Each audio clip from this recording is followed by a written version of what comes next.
Welcome to a brand new series on the channel, in which I will be reviewing every single game of the World Cup. Hopefully every single one, I'm not sure. But yeah, first game, Mexico versus South Africa. It was a game of football, let's just call it that.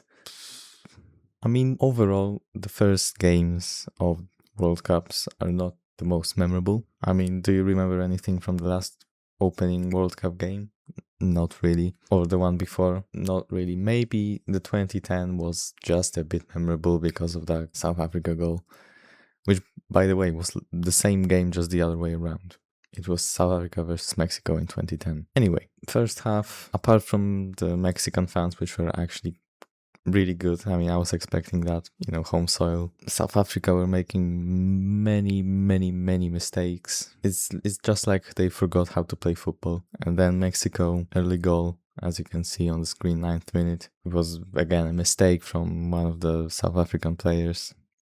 Intercepted, and quite a decent goal from distance. And then it was a bit of nothingness, apart from the cooling break, when they played the GTA Taxi music, which was quite funny. And that was really the highlight of the first half. And then the second half, genuinely had to put some Subway Surfers on the screen just to not fall asleep. It was boring. It was a bit like watching Arsenal, which, if you know something about Arsenal in the last few years, is not the most enjoyable thing, especially as a non-fan. I fucking hate Arsenal, let's be honest. Who likes Arsenal? But yeah. And then Raul Jimenez, great header. Let's just keep in mind that he literally broke his skull, I think like 5 years ago maybe. And now he's scoring headers at the World Cup. Great story. And then the game kind of went down. Before that goal, obviously there was a red card. I think it was a fair decision. I mean, the guy was through on goal. Obviously not to concede. Sithole. I mean, this man's surname is easy to make a mistake and say something else, at least for me. And then after that goal, obviously the game got a bit dirtier. And as you can see, 84th minute, red card. It was a weird one because it was a foul in attack, but I think he punched the opponent.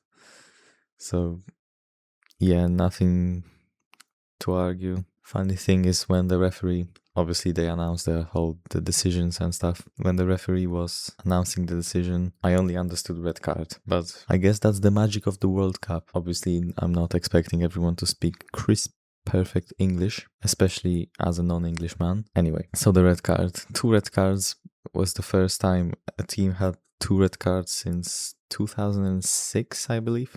I read that somewhere on Twitter. And then obviously 92nd minute also looked like a bit of a dangerous foul. I mean, the guy literally flew away. So yeah, deserved red card. But yeah, apart from all of these shenanigans, football was mid. And I think if it wasn't for these fouls and red cards and things, yeah, for me, this game, football-wise, 2 out of 10. With all the things, I'm gonna give it a 3 out of 10. If it wasn't the first game of the World Cup, easy skip, but it is what it is. But yeah, that's it from me. If you want to see more, which you will, because I'm gonna record them. Sounded like a threat. But yeah, subscribe, like, and yeah, see you in the next video in a few hours. Can't believe I'm going to wake up at 4 a.m. to watch South Korea. Anyway, bye.